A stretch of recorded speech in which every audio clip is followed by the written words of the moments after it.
Monsieur Cavard, la parole est maintenant Monsieur Joël Giraud pour le groupe 2RDP pour 10 minutes.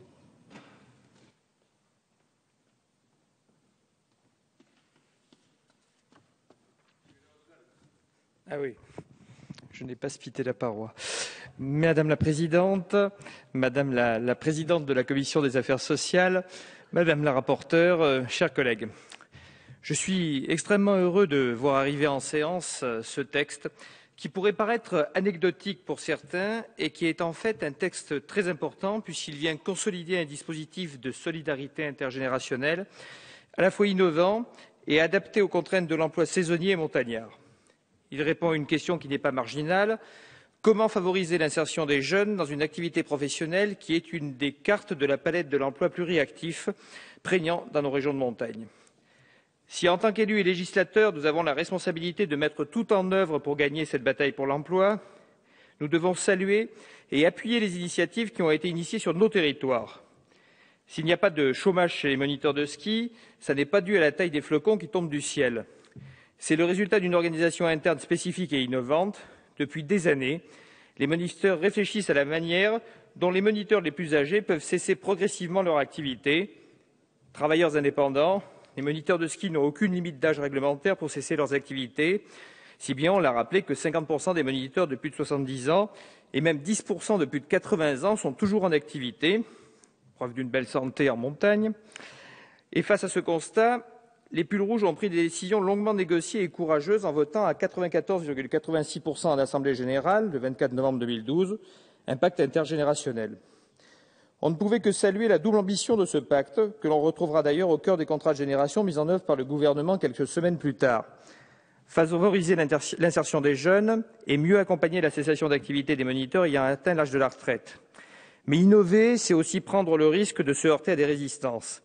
La force de l'habitude, le confort d'être en activité à durée indéterminée sans en peser toujours les conséquences. Il n'en fallait pas plus pour que certains, parmi les plus âgés, que je nommerai avec affection des papis en pull rouge, fassent un peu de résistance en invoquant une discrimination fondée sur l'âge.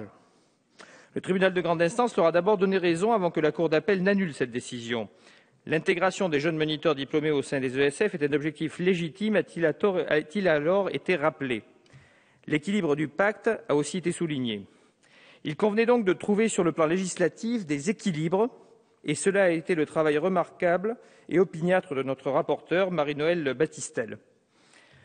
Nous, parlementaires à l'initiative de cette proposition de loi, et permettez-moi de citer celles et ceux qui ont signé la première PPL sur ce sujet, outre Marie-Noëlle Battistel, Frédéric Massat, Bernadette Laclais, Béatrice Santé, Janine Dubié et moi-même, vous voyez que j'étais bien encadré, nous avons entendu les craintes des moniteurs les plus âgés et nous avons souhaité consolider dans cette proposition de loi leurs droits afin qu'ils puissent garder un volume d'activité conséquent sur des périodes prédéfinies qui ne viennent pas bloquer l'intégration des jeunes et que cette réduction d'activité se fasse de manière progressive. Cette notion est très importante.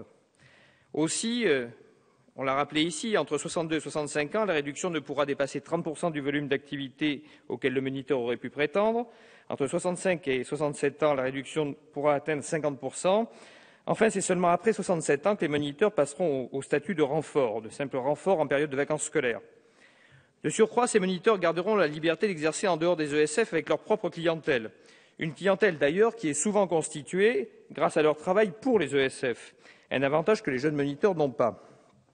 Le texte conserve néanmoins la disposition qui figurait par ailleurs dans le pacte intergénérationnel initial, garantissant que le volume d'activité octroyé permette tant aux seniors âgés de 62 à 67 ans qu'aux jeunes moniteurs de valider 2 trimestres d'assurance vieillesse par saison.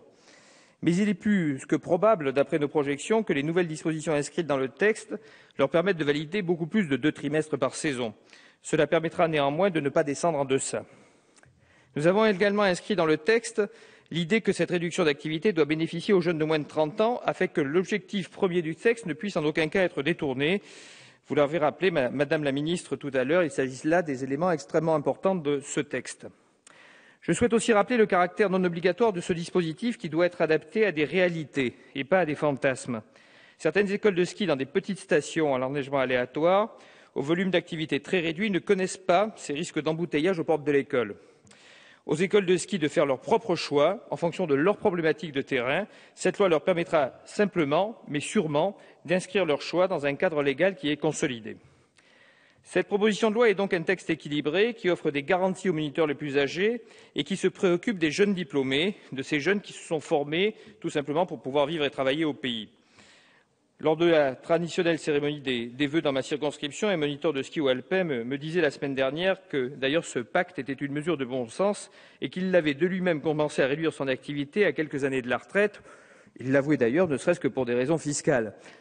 En tout cas, je dirais aux quelques détracteurs qui restent, n'ayez pas peur de cette proposition de loi sur la réduction d'activité des moniteurs de ski. Elle est parfaitement équilibrée, elle a vraiment pris en compte les nécessaires équilibres qu'il y a entre les générations. Nous savons tous que les débuts et les fins de carrière sont des moments clés et que derrière ces mesures qui concernent les moniteurs de ski, c'est le renouvellement des générations qui est en jeu et la pérennisation d'un métier qui renforce l'attractivité de nos territoires en relief.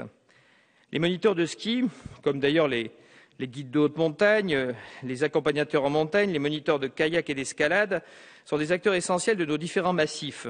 Sans eux, pas de découverte, pas d'apprentissage possible. Ils permettent aux touristes de nouer des liens forts avec la montagne, qu'elle soit enneigée ou estivale. Et le président de la commission permanente du Conseil national de la montagne, que j'ai l'honneur d'être depuis avril dernier, est très sensible à tous ces métiers de passion qui sont des métiers d'avenir. Et permettez-moi de saluer Marcel Sadier, mon prédécesseur à ce poste. Et la seule question qu'il faudra sans doute se poser un jour, donc notre collègue l'a posée à l'instant, est d'ouvrir cette possibilité à d'autres métiers, s'ils s'organisent bien sûr de manière comparable. Ce sont des métiers qui sont vraiment au cœur de notre économie touristique de montagne. En ce qui concerne la montagne hivernale, pour la deuxième année consécutive, en 2013, la France est la première destination mondiale du ski. 120 000 emplois dépendent des 250 domaines skiables qui sont présents sur nos 6 massifs. Alors, dans ces emplois, il y a bien sûr les moniteurs de ski dont il est ici question et qui sont un maillon essentiel dans le secteur économique que l'on ne doit pas négliger.